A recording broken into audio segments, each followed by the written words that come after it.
नमस्कार. त्या दिवशी संध्याकाळची वेळ होती. दिवसभर काम करून खूपच कंटाळा आला होता आणि आता कुठे मी माझ्या घरी आले आणि तेव्हा मी चेंज करून माझा नाईट गाऊन घातला होता. त्याच वेळेस माझ्या ऑफिसमध्ये माझ्या हाताखाली काम करणारा क्लार्क तो व्यक्ती संध्याकाळच्या वेळेस नेमका माझ्या घरी आला. नेहमी तो काही मी सांगितलेलं असलं तर तो किराणा वगैरे घेऊन यायचा.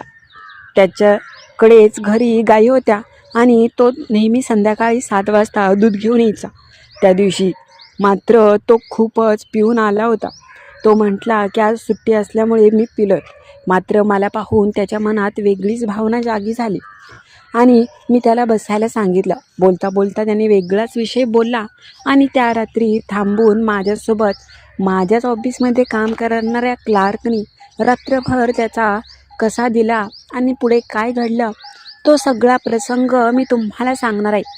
मात्र त्याच्या आधी जर तुम्ही नवीन असाल आणि अजूनपर्यंत आपल्या या चॅनलला सबस्क्राईब केलं नसेल तर आता लगेच करून घ्या. चला तर मग कथेला सुरुवात करते. नमस्कार मित्रांनो, माझं वय साधारणतः 30 आहे. तशी मी चांगल्या पदावर नोकरीसाठी होते आणि एका खेडेगावामध्ये नुकतीच एका महिन्यापूर्वी माझी बदली झाली होती. मला ऑफिसमध्ये राहण्याची सगळी सोय होती आणि खेडेगाव असल्यामुळे इथे सगळी लोक खूपच चांगली होती. एका व्यक्तीला मी क्लार्क म्हणून निवडलं होतं. तो पण माझ्या रूमच्या जवळच राहायचा. नेहमी माझं सगळं काम ऐकायचा. मॅडम मॅडम म्हणून माझी खूपच सेवा करायचा. ऑफिसमध्ये जर मी असले तर नेहमी माझ्या हाताखालीच असल्यागत तो काम करत असायचा. त्याची बायको होती, मात्र त्याचं आणि बायकोचं खूपच भांडण रात्रीचं असायचं. ह्याच्यामधूनच एक दिवशी त्याची बायको रुसून त्याच्या घरी म्हणजे माहेरी गेली होती. ही गोष्ट त्याने ऑफिसमध्ये आल्या आल्या सांगितली.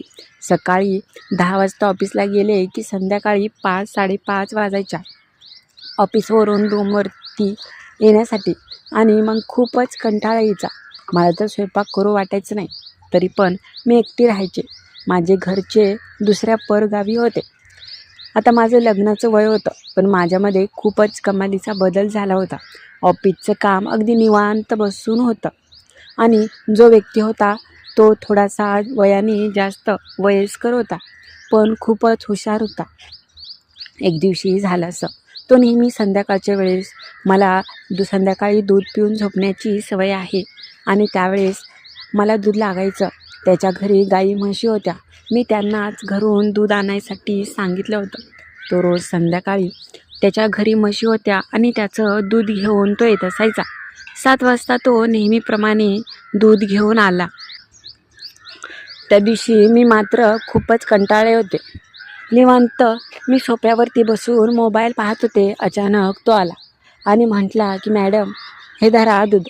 मी म्हटलं की ठेवा आतमधल्या रूममध्ये. ते ठेवण्यासाठी तो लगेच आतमधल्या खोलीमध्ये गेला आणि किचनमध्ये दूध ठेवून लगेच तो येऊन बसला. आज त्याची अवस्था थोडीशी वेगळीच वाटत होती मला. नेहमीप्रमाणे तो काही बोलत नव्हता, कारण की आज थोडंसं जरा जास्तच त्याला झाली होती. तो कामावरती खूपच शांत स्वभावाचा असायचा, मात्र वागायला तेवढा चाटाळ होता. तो येऊन तिथेच बाजूच्या खुर्चीवरती बसला. मी त्यांना बोलू लागले. त्यावेळेस तो म्हटला की जेवण केलं का तुम्ही? मी म्हटले नाही, आता इथून पुढे करेन स्वयंपाक. एकट्यापुरतं किती लागते.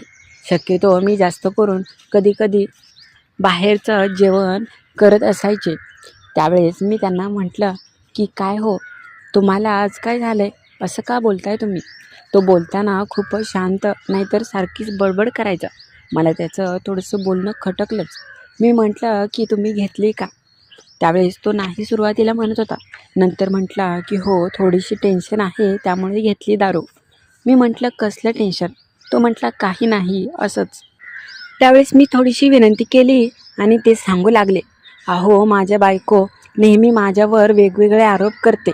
तिला मी कोणाशी बोललेलं आवडत नाही. कामावरती जरी गेलो तरी मला रागवते. म्हणून आमच्यात थोडीशी भांडण झाली आणि त्यामुळे माझी बायको निघून तिच्या माहेरी गेली आहे. ऐकून मी पण आश्चर्यचकित झाले. त्यावेळेस ते म्हटले, म्हणूनच मी थोडीशी घेतली आहे आज. मी त्यांना समजवत होते, अहो एवढ्याच्या टेन्शननी काय एवढं मनाला लागून घ्यायचं. आम्ही असंच बोलत होतो. त्यावेळेस ते मला म्हटले की तुम्हाला एक बोलू का खरं. मी म्हटलं हां बोला ना. मॅडम तुमचं बरं आहे, तुम्ही एकट्या राहता, काही टेन्शन नाही. मात्र लग्न झालेल्या व्यक्तीलाच माहीत किती टेन्शन आहे. असंही माझं लग्न झालं पण माझी बायको मला म्हणावी एवढा वेळ देत नाही.